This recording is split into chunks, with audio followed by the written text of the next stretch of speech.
Hello then, welcome to United and Everything Football Podcast. We are back once again. It's been about 4 or 5 days since we last came to you.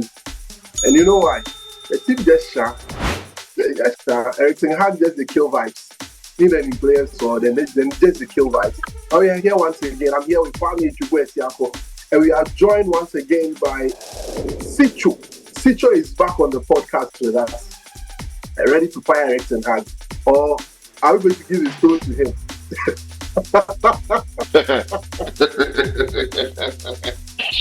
I'm actually here today to tell you why Erik HAG must stay and why my United fans must hope that he's reasonably or kind of successful.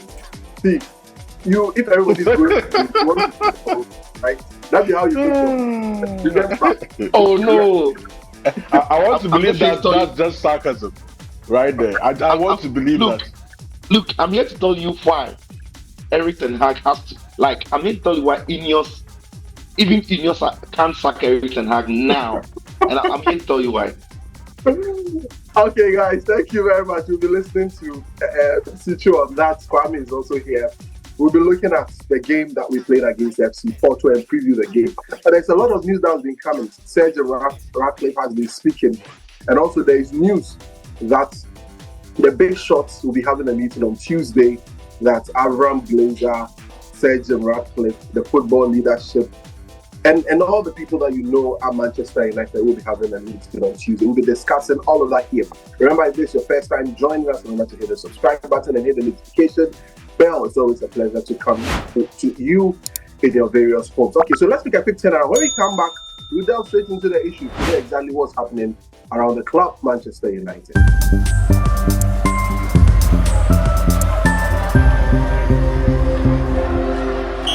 All right, thank you very much. Welcome back to United and Everything Football Podcast. So I'm here with Kwame and Sicho. As usual, remember, hit the subscribe button. It's very, very important to us. Kwame, can you explain the hiatus of United and Everything Football? The what? The hiatus. Why decided to run away? No, we didn't decide to run away. Actually, you have to be honest to your viewers. You've been busy as the host of the show. You've gone AWOL on us. Yeah, so it's good that we've been finally be able to put something together for our cherished viewers, so that we keep this rolling.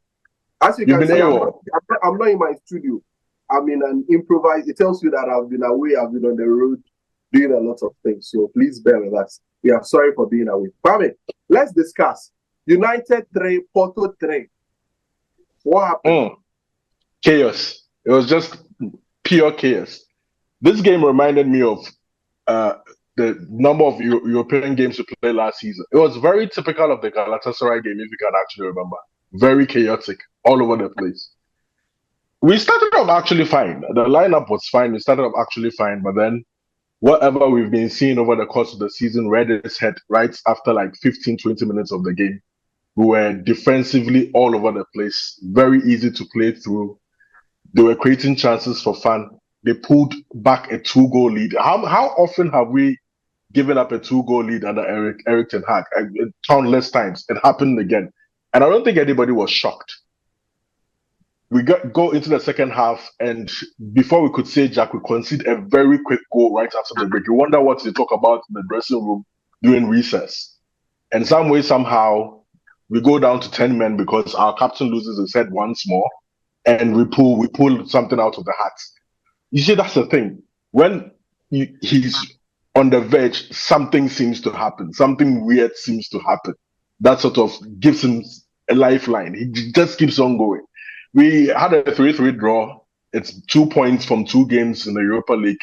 Horrible stats. Let's just see what happens this weekend. Sicho, will this weekend be the final nail on the coffin for Erik HAG? No, look, I don't think so. I think Man United are very capable of beating Aston Villa. Remember last season when every team struggled to get the better of Villa? Man United were only one of the very top teams that were able to get 6 points against this very tricky Villa side. And that is also very largely because of how they play. Man United have got very good runners off the ball. If you can pick the passes well and you can time those passes well, you can aim behind that very adventurous high line of Aston Villa. So it's not United are not going to be if United are going to win, they're not going to beat Villa because they're a better footballing outfit, but it's simply because where United draw their strength, that is where Aston Villa find their weakness in their structure. So I think this is a game that Man United would go in knowing that they are not in the best form. So they will defend well and they'll be looking to hit Villa on the break. And hitting Villa on the break is not very difficult because they set up to play, especially in the Premier League, they set up to play some of the highest lines we've seen.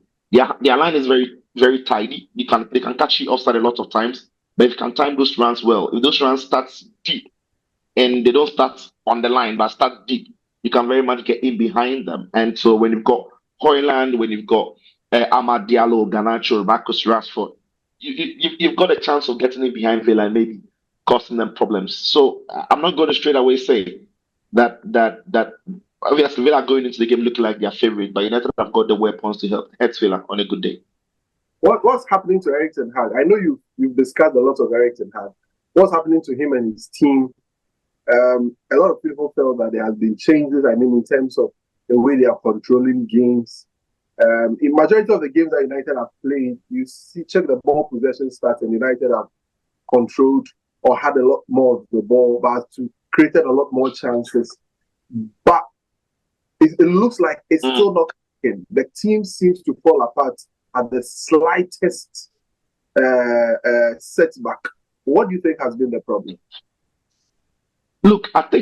Listen, nothing has really changed, right? I think the problem is very, very much similar, the same as what we saw from last season. And those statistics that we've started seeing around of United having a little bit of control. Teams are getting smarter. Like I'm in Ghana, I'm very far away from the UK. I'm very far away from when Man United played football or trained.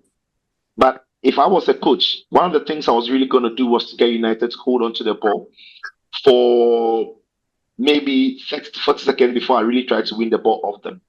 And the reason is simple.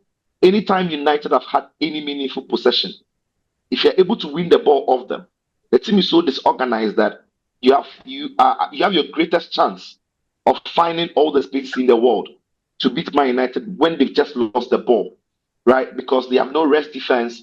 They are structurally very poor when they lose the ball.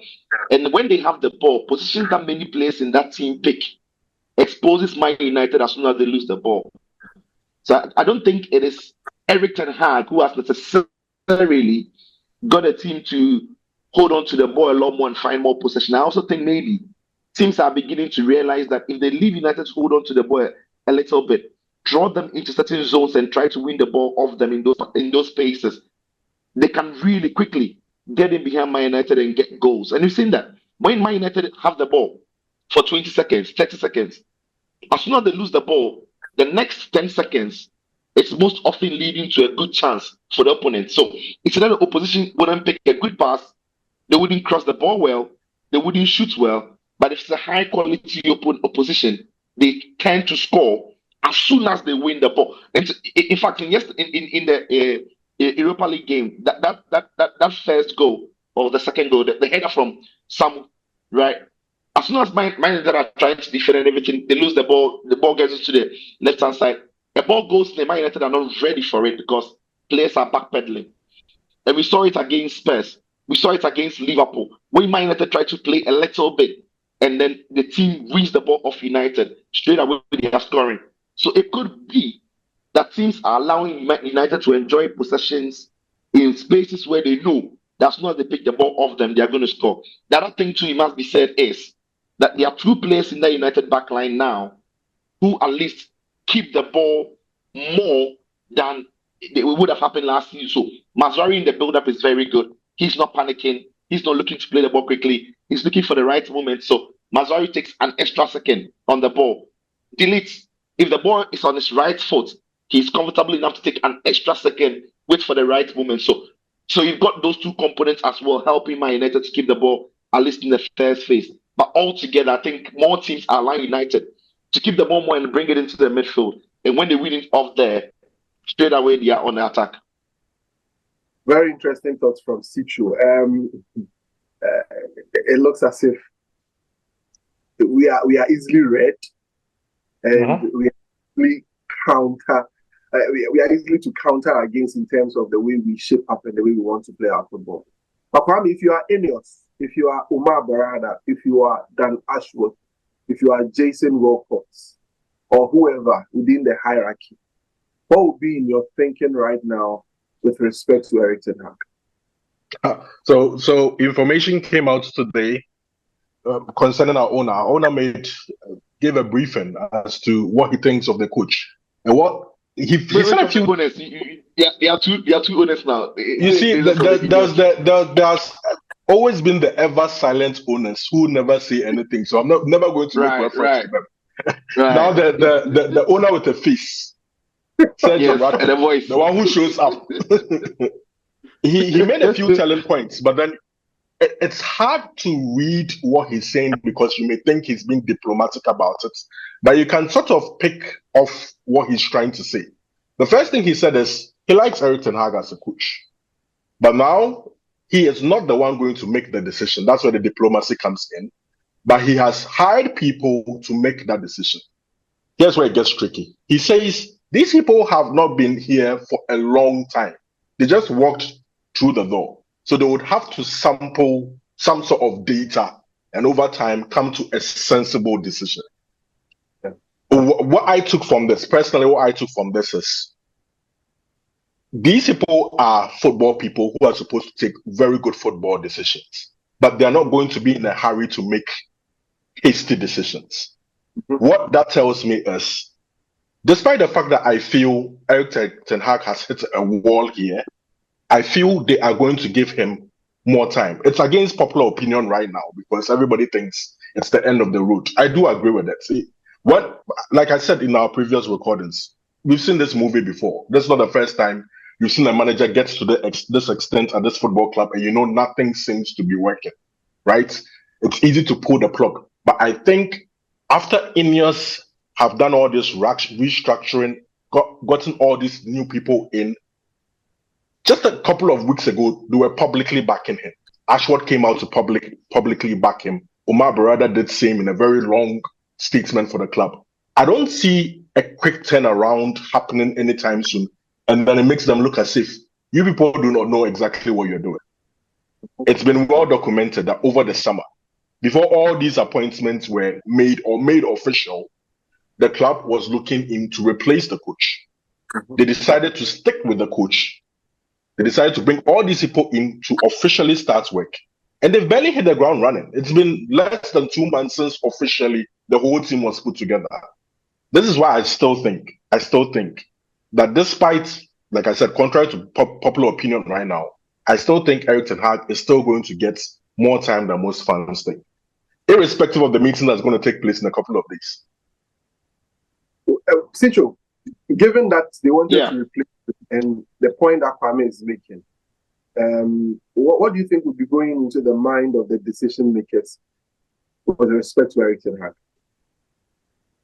Yeah, I think for the decision makers now, their stomachs will be rumbling really and their hearts will be racing because they desperately need Erik ten Hag to be reasonably successful, especially in the Premier League context, competing for the top 4, maybe even challenging the top 3. They desperately need that. And that is largely because Erik ten Hag is into his 3rd season. In the first and the second season, Glazers allowed Erik ten Hag to build a team for himself. So he signed players that will not necessarily make a cut for many managers who would come and take the job from at Man United, right? So maybe a player like Malacia wouldn't be wanted at the club. A player like Anthony surely, and I'm not sure many managers would want to work with him. Rasmus Højlund, another manager comes and thinks that is not his kind of striker.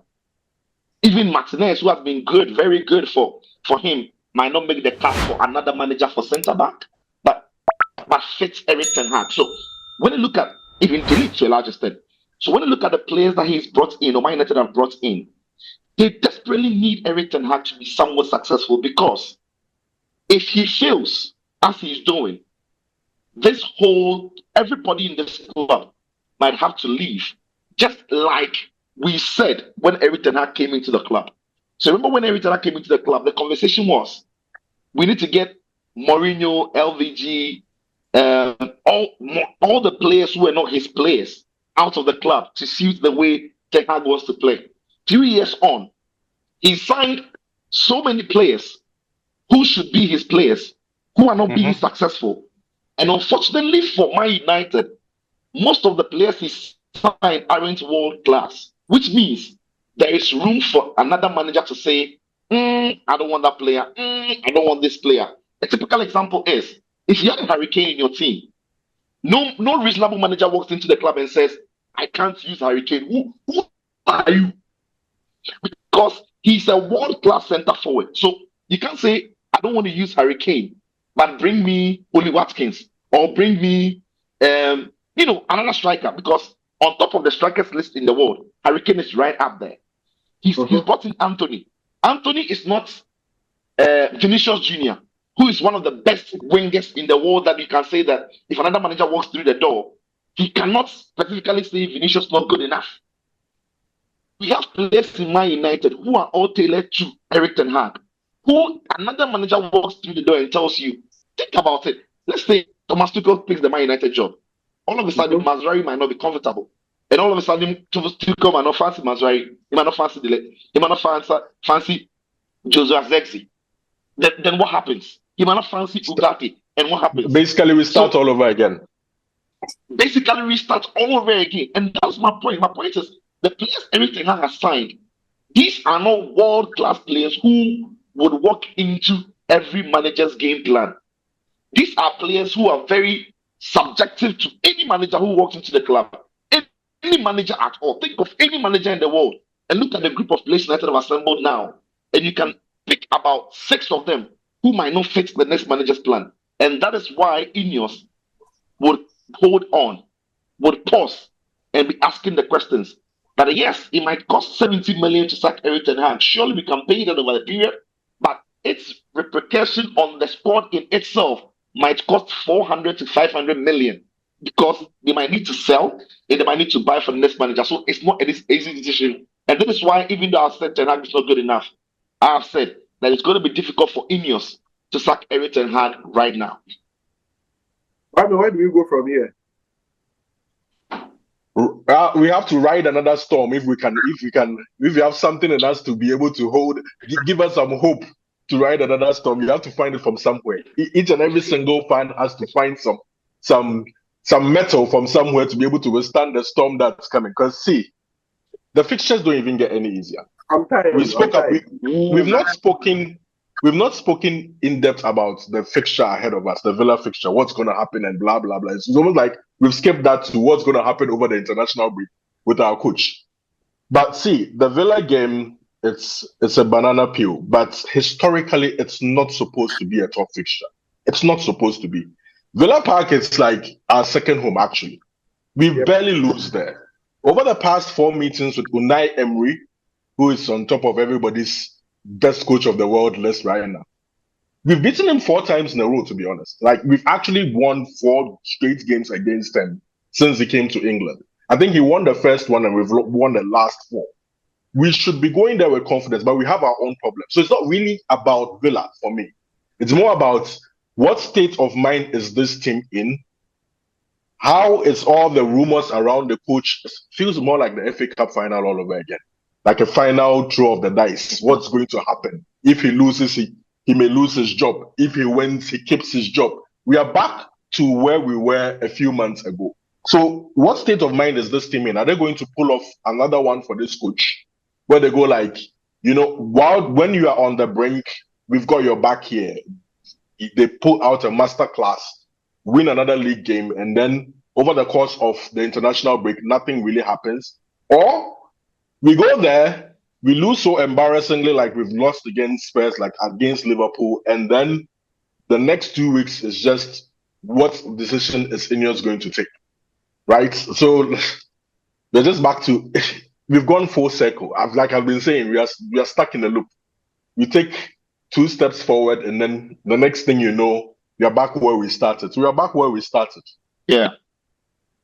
And you see, Kwame, look, I don't know really. To be honest, I'm not gonna pretend I have have the answers to where it's United in a very difficult place. And remember, Kwame, over this summer, you and I were having a lot of conversation about the way INEOS were operating and everything. For me, I didn't think that FA Cup victory was good enough to undo the damage of finishing 8th in the Premier League. But the fans hooked onto it. And INEOS also bought into it. And INEOS too, I'm not too sure they bought into it. They spoke to a couple of managers and they didn't get it done. But in the end, they bought into the pressure from the fans. Look, if INEOS were going to make any change, it was going to be in the summer.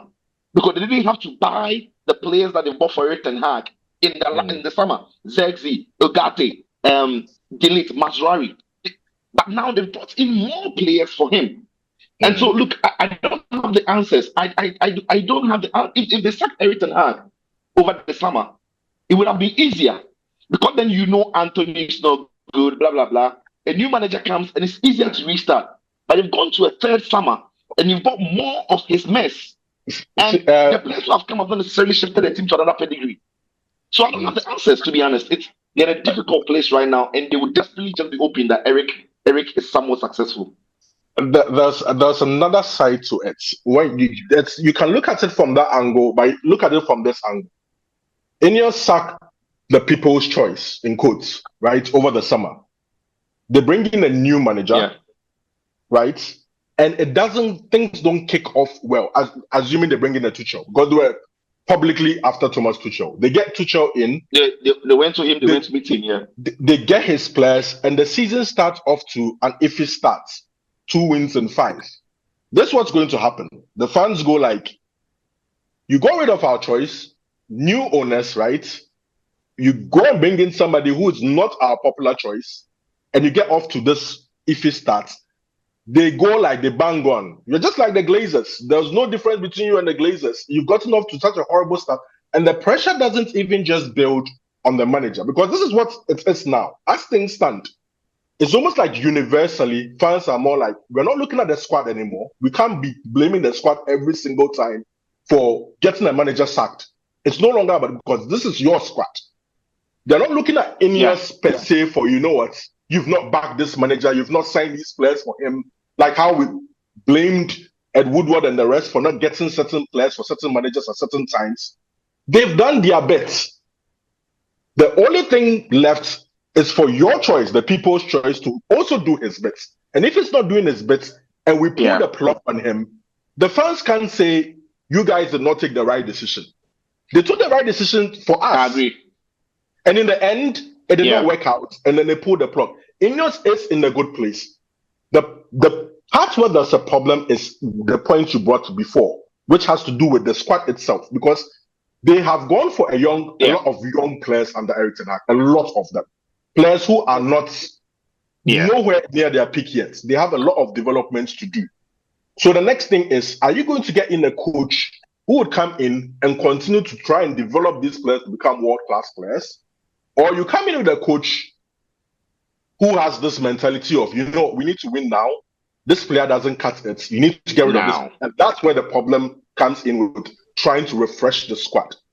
That's where INEOS would have to solve their problem. Well, in terms of where they are now, honestly, I don't think they're in the worst place in the world. They're actually in a very, very... I've always said that INEOS walked into the club when the situation, certain things, right, that was going on in and around the club, favored them. In terms of players' contract, how to get rid of certain players, in terms of even the manager situation. You don't need to... They didn't extend Erik ten Hag's contract by like 4 or 5 years.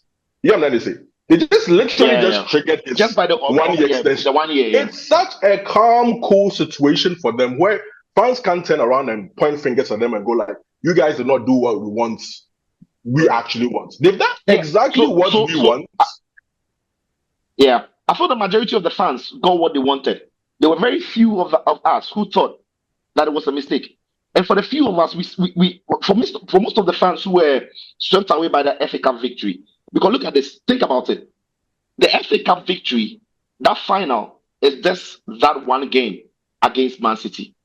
Mm-hmm. I don't think beating Man City in that final was good enough to undo everything. Like I said, undo everything we saw in the season. So in my opinion, in my mind, Erik ten Hag was never going to work any miracle in this season. And that's what we are seeing. If he finished third, if he finished fourth, but closely to third and second, finished second, and they put up a little bit of fight and won the FA Cup. That makes more sense. But when you finished eighth, and the point between you and top four is so huge, your goal margins are terrible, and it's been that bad for back-to-back seasons. And somewhere, somehow, you win the FA Cup, going into the game as an underdog, and you win the FA Cup. I'm not necessarily sold on it, and I wasn't. And some few fans, very few of us, were not sold on that. So INEOS gave the majority what they wanted, truly. But to be honest, I didn't think that having seen how Erik had coached the team from last season was going to perform any miracle coming into this season. So, like I say, and like Kwame said, INEOS are looking good for most of the fans anyway because they gave them what they wanted. But in the long run, they've only gone on to pay more money for players, for a coach who some of us knew, and even INEOS themselves knew wasn't good enough. Otherwise, they were not going to be looking for. And they didn't straight away extend his contract after the FA Cup victory. They were still talking to other managers post the FA Cup victory because they knew what I knew, that winning the FA Cup wasn't only enough. But truth is, they didn't get anybody who was ready to take the job or good enough to take the job. That's the point. That's the point, Sicho. It's not like they did not try to get rid of the man. They wanted someone to replace them, but terms and conditions with that particular. Let's just go into the details of it, so it sort of makes complete sense. They did want to get rid of Erik. Facts. They got their man. They sat down with their man, discussed with their man, and it did not go to the conclusion that they wanted in terms of, you know what, we agree that if we come in, you get these players, we sign these players. No. Tuchel did not agree, according to reports, to how the transfer policy was.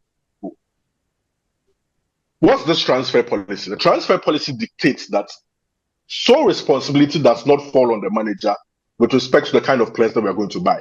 So even if you follow the commentary with Erik and HAG over the summer, some of them have been players that he has wanted before, but then they were suggested by the club and then he gave his okay to somebody like Delitz. Someone like Ugarte, he did not even want at all. You get what I see? It's the club that was literally imposed it on him that this is the profile. So going forward, it's going to be more like we are signing players for the club and not necessarily the manager in charge. The players before may be the issue, the likes of the Anthonys, the blah, blah, blah. But the expectation is that if they get a new manager in, it should be somebody who should be able to develop the players that they are signing for the club now. That's why when people go like, we may have to go back. Projectus. Thomas, thank you very much. I was going back there. Tuchel, it may be a problem because Tuchel, from the last couple of clubs that we've seen him coach, he signed a Hurricane for Bayern Munich, once a Dyer, once a Kyle Walker. These are players who are. It wasn't even a typical Bayern Munich kind of thing that he was doing. It wasn't typical, but that's what he wanted. It tells you the kind of what kind of players you would want for the football club. It may not necessarily fit what we're going with now with the likes of the Zexis, the likes of the Hoyluns and all those other players. So I don't feel going back to Tuchel might even be attractive to the coach or to the club anymore because we've gone a totally different direction. You have to look for somebody, a Maresca type, unfortunately, or unfortunately, because those are the kind of managers who would come in and want to develop players rather than demand for world-class players right now. It's unfortunate, but that's the situation that we find. That's why a manager like Simone Inzaghi won't take the job. Yeah. If you want to cut costs, you don't want to now spend more trying to build a better squad. This is what is going to happen. You have to get a manager who can develop players rather than a world-class coach. Anyway. We have to end it here. Right. I'm tired. I'm really tired. This club can make everybody tired. This club makes everybody tired. I'm running out of energy, and I've run out of energy. And that's why you found extracurricular activities to occupy your time rather than focus on the podcast. And not just any extracurricular activities, but activities that give me money, because I'm tired. That's important. Anyway, guys, thank you so much for being on the podcast today. It's been great. And thank you for also watching. We are sorry for being away. I hold my hand. I'm the one responsible for that. because I've been looking for money. It's great to have you, Sicho. And do so. In fact, the truth of the matter, we settled one on Wednesday, but Doomso happened. That one day. Yes. Doomso, yes. Hey, so that's right. One country every day we do protest, say we do Doomso, everything stop. Oh, Charlie. Anyway, the way till there 2030 we will come 2030 because the way till they move there. Charlie.